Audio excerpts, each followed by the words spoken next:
I love meeting teachers who include Black literature in the classroom, provide a critical eye to teaching history, and actively work to know my child and serve their interests. However, not every teacher values my children's Blackness in the same way that they value white Latinidad. My child is not their expected student. These teachers may appreciate Spanglish, but they do not appreciate AAVE. I show up, I'm involved, but not every teacher tries to involve me.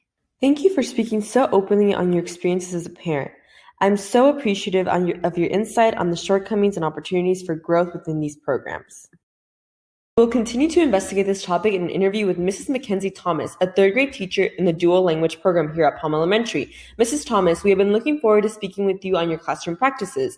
When considering the diversity in your classroom, how do you try to create a curriculum that is representative of your students' backgrounds, but still responsive to social justice issues?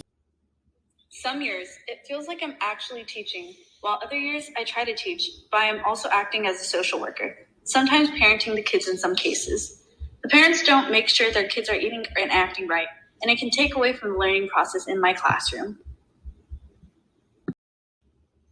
I always try to get to know the kids so I can share stories that talk about their culture, but sometimes I just can't find the right books or materials. Other times, it's the students themselves who get in the way of their own learning.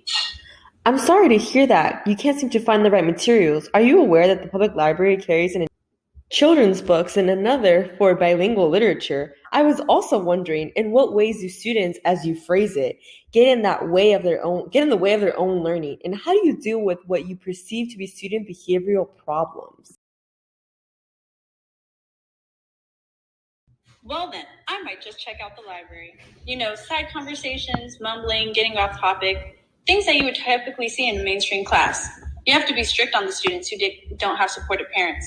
I know which parents aren't as involved because they tend not to respond to my emails throughout the day.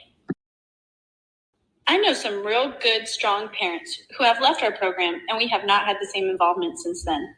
Even worse, we don't see the same achievement from those students. It feels like they aren't ready for content and language learning, and we need more students who are dual language material.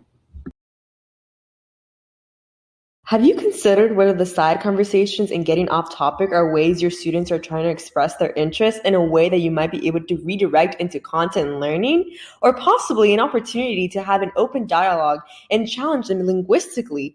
On another note, I would invite you to question your assessment of certain parents as